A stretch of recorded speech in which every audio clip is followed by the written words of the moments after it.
Have you managed to download the Sherlock tool? If you did, congrats. If not, let's see how we can get it and what we can do with it. So if you haven't already, open up your Firefox and type Sherlock GitHub. The first link should be the original link of the tool that should lead you to this GitHub page. Once you're on the Sherlock page, you should see all of the files that belong to this tool.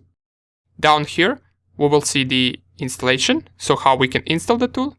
And right here, we will also see the usage. But before we check out the usage of the tool, let us go and download Sherlock first. So we already know how we can do that. Just copy the link to this tool, open up your terminal, and type git clone, and then paste the link of the tool. Press enter, and this should automatically download the tool for us. We can see this tool is a lot larger than the red-hawk since it took a little bit more time to download. And once it finishes downloading, we should type ls and we will see the Sherlock folder inside of our desktop directory. Let us navigate to that folder. And if I type ls in it, we should see all of these files that we saw on this page right here. Good. Let us close this. We are not going to be checking anything on this page anymore.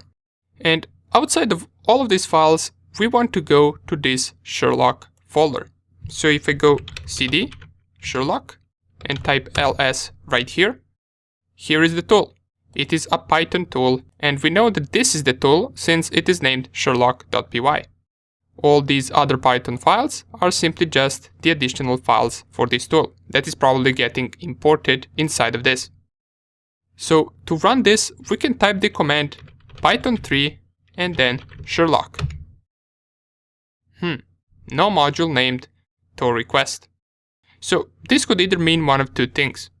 This tool is supposed to be ran with Python 2, or this module does not exist for Python 3.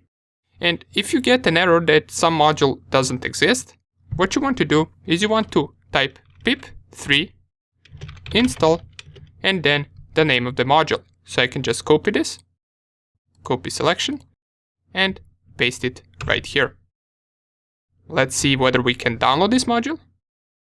And it seems that the requirement has already been satisfied, so it could be that we're missing this module for Python 2. Let's try first to run it once again, after running this command. So this command actually did something. As it says, it performed building of wheels for collected packages, and it managed to resolve our problem. So now we can run the tool. It does give us an error right here, but this is just a syntax error that tells us that some arguments are required, such as usernames. So let me just clear the screen and type python3 sherlock.py once again. And here are all of the available options that we can use with Sherlock. But the basic usage of this tool is specifying python3 sherlock.py, and then after it comes a username. What this tool will do with that username is it is going to search through a bunch of different platforms for the same username. So if you, for example, had a username that you discovered for some domain or for some company, and you want to discover whether that person has some other accounts with the same username, you can throw it in this tool and it will find you all of the other accounts that have that same username. What are we going to use here?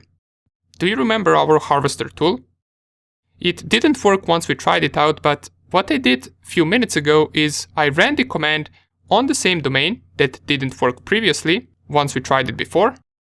I also put the source to be Twitter, so it managed to find 10 users that have Twitter, and these users are discovered from this domain. If I go and copy any one of them, and let's go with keyframes, and throw it in this tool, I should be able to discover other accounts that have this same username. So here we already got this one. And by the way, this is not really a unique username, so it might be that this account, for example, doesn't belong to the same person. But if you were to find a unique username, such as, for example, maybe this one, or even this one, and throw it inside of this tool, and you manage to discover some other accounts, those accounts will probably belong to that person. But if the username was something like media, and we put media inside of the Sherlock tool, well then most likely all of those accounts will not belong to the same person. Okay, so here is our output, and it managed to discover a bunch of other accounts that also have the same username. So let's try with another username. If I go all the way down and Control-C this, then clear the screen, and let's pick, for example, this username, copy it, and I throw it inside of this tool once again. Let us see whether we manage to find another platform that has this same account. So it seems that most of them are giving us not found. Let's wait for final results, and here they are.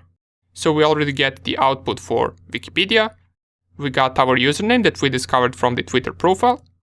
If I go all the way up, let's see whether we manage to find something else, and it seems that all of the others have not found. And here is also a 𝐂𝐀𝐂𝐊𝐿 profile with the same username, so that is another result that we managed to gather. Okay, great, so that would basically be it for this tool. Now, another thing that this tool does is it also saves our results in a file. So if I go and Control-C this, clear the screen, and type ls. Oh, never mind, it seems that it didn't save it. Maybe if we specified an option for it to save, let us run the help menu, no such file or directory. Yeah, that's because we are in a wrong folder, so let me go to the Sherlock folder and run the Python 3 sherlock.py --help. And yeah, we actually probably had to run this output command, and after the output we specify the file name, and the output of the result will be saved to this file. So it doesn't save it by default. And you can also check out other options as well, but the purpose of this and previous video was to figure out how we can download additional tools. You might never use this tool again, or you might use it every time. It depends on which type of penetration tests you perform and what kind of strategy you plan for your attacks. But it is always good to have a bunch of different tools and options that you can use. Now that we know how we can download tools from GitHub, every time a certain tool breaks, or you don't get the desired result with some tool, you can go to GitHub and try to find a similar tool that will give you better results.